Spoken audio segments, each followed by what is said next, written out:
Coach কাবরেরার দায়িত্বহীনতা বারবার পেনে ফেরায় ক্ষতিগ্রস্ত বাংলাদেশ ফুটবল। বাংলাদেশ জাতীয় ফুটবল দলের হেড কোচ হাবিয়ের কাবরেরা নেপালের ম্যাচ শেষে আবারও স্পেনে ছুটি কাটাতে চলে গেছেন।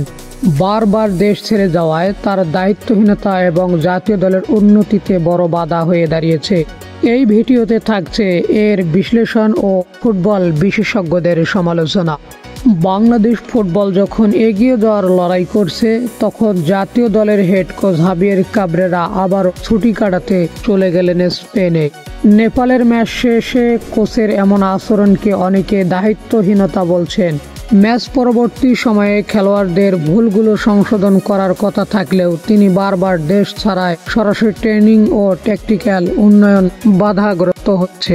সমালোচকদের মতে একজন জাতীয় কোচের কাজ কেবল ম্যাচ পরিচালনা নয়, ঘরোয়া ফুটবল একাডেমি এবং খেলোয়াড়দের সঙ্গে নিরবিচ্ছিন্নভাবে কাজ করে তার দায়িত্ব। কিন্তু কাবরেরা বিদেশে গেলে সে দায়িত্ব পালন হয় না। এমনকি সমর্থকদের মধ্যে প্রশ্ন উঠেছে, তিনি আদৌ বাংলাদেশের ফুটবলের প্রতি শ্রদ্ধাশীল নাকি কোনো সিন্ডিকেট কাজ করছে তার ভিতরে। বাংলাদেশ ফুটবল এখন গতি চাইছে, কিন্তু হাবিয়ের কাবরেরা এই দায়িত্বহীন যাওয়া আসা জাতীয় দলকে পিছিয়ে দিচ্ছে।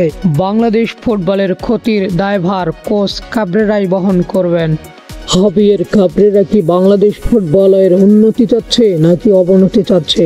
কমেন্টে জানিয়ে দিন আপনার মূল্যবান মতামত।